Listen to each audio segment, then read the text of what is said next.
Apa kabar para leader? Berjumpa kembali pada kanal Kubik Leadership.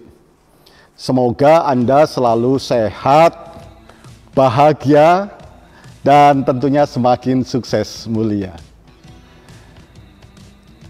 Leaders, semakin tinggi posisi kita di perusahaan, semakin banyak tugas-tugas yang sifatnya strategis, yaitu bagaimana peran kita untuk membuat perusahaan tidak hanya mampu bertahan, tetapi bisa melompat lebih jauh untuk berkembang lebih pesat.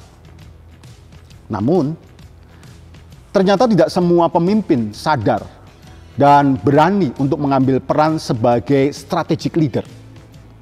Sebagian terperangkap dalam tugas-tugas operasional, merasa tidak punya waktu atau tidak diberi kesempatan. Padahal kemampuan berpikir strategis inilah yang membedakan kualitas kepemimpinan dari seorang eksekutif. Dalam video kali ini, saya akan membahas bagaimana menjadi seorang strategic leader. Dari Trembesi Hotel BSD, inilah Leadership Vibes.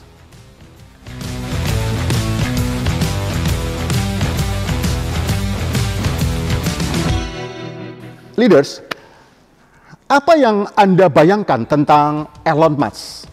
Seorang yang visioner, berani mengambil resiko, atau mungkin Anda juga berpikir sedikit gila dengan ide-idenya yang bisa jadi tidak biasa. Sekaligus mengagumkan karena ia sangat yakin dengan mimpinya dan mampu merealisasikan mimpinya tersebut. Sukses dengan Tesla, bisnis mobil listrik masa depannya, dan SpaceX, roket yang bisa dipakai beberapa kali untuk menjadi alat transportasi manusia dari bumi keluar angkasa. Sekarang Elon Musk mengembangkan Boring Company, bisnis terowongan bawah tanah untuk mengatasi kemacetan di kota. Setiap bisnisnya ditujukan untuk meningkatkan kualitas hidup manusia dan mengatasi pain point yang ada dalam kehidupan manusia. Ia mampu berpikir jauh ke depan, bahkan untuk hal-hal yang belum terpikirkan oleh mayoritas orang. Selain itu, ia juga mempertimbangkan berbagai hal agar produknya memungkinkan untuk digunakan sebagai solusi dalam kehidupan manusia. Mulai dari tingkat keamanan, kenyamanan, sampai tingkat efisiensinya.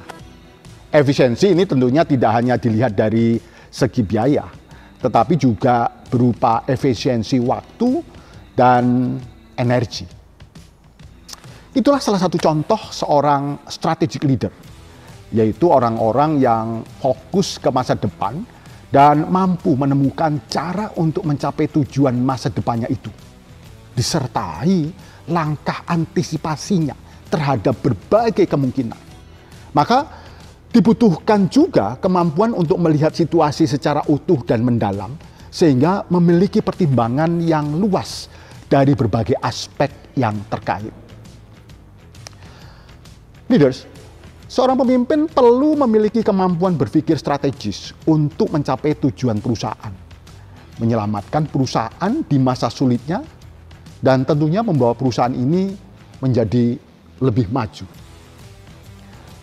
Berpikir strategis identik dengan kreativitas, fleksibilitas, dan tentunya keberanian untuk melakukan perubahan.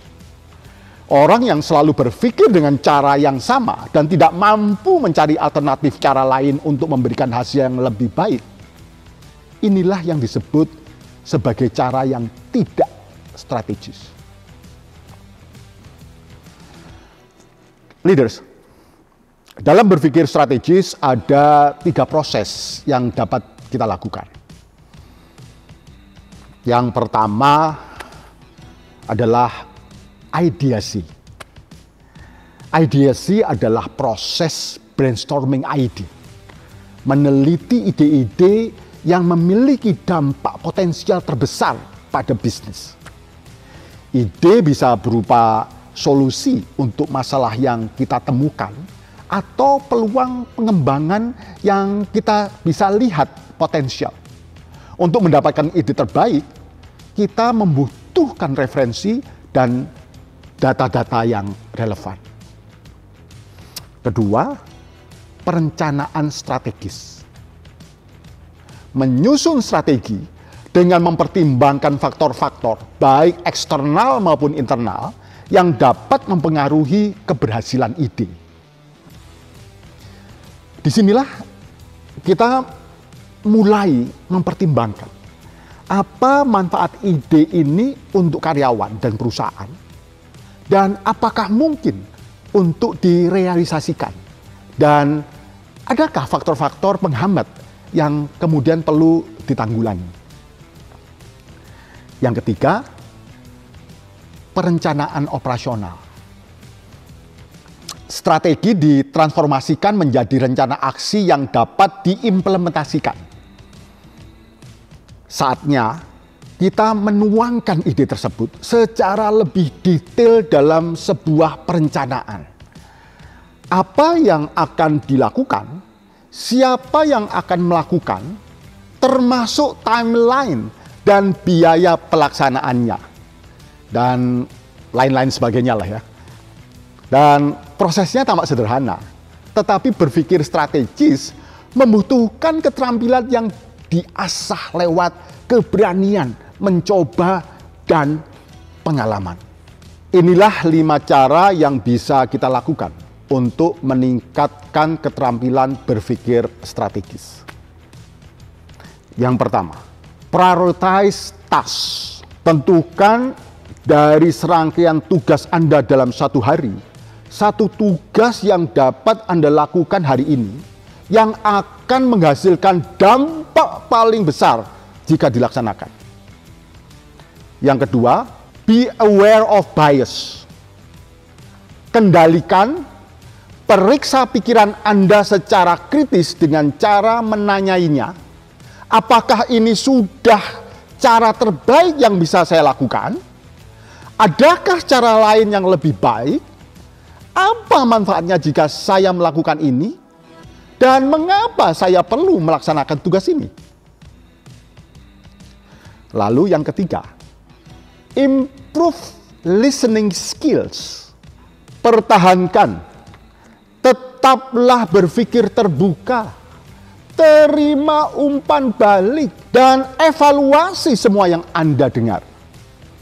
Bertanyalah dan berbincang-bincanglah dengan orang yang beragam untuk mendapatkan insight yang lebih powerful. Keempat, sharpen questioning skills. Asahlah kemampuan Anda dalam bertanya. Kemampuan Anda dalam bertanya dan mengumpulkan fakta akan membawa Anda pada kesimpulan yang paling mendekati kondisi yang sebenarnya. Jangan mengabaikan ide atau pendapat dari siapapun. Semakin banyak data yang terkumpul, insya Allah itu semakin baik. Dan yang kelima, understand the consequences. Pahami konsekuensi dari setiap tindakan Anda. Setiap keputusan dan tindakan pasti akan mendatangkan konsekuensi tertentu. Maka para leader, langkah antisipasi apa yang diperlukan juga perlu diperhitungkan. Maka terapkan kelima langkah ini saat Anda membuat keputusan, merumuskan ide, dan mencari solusi. Dan seiring waktu, ini akan membuat cara berpikir strategis Anda muncul secara alami. Lalu bagaimana dengan Anda? Sudahkah Anda melatih kemampuan berpikir strategis? Sudahkah Anda menemukan strategi yang tepat untuk membuat organisasi Anda mampu melompat lebih jauh? Sampai jumpa pada edisi Leadership Vibes berikutnya.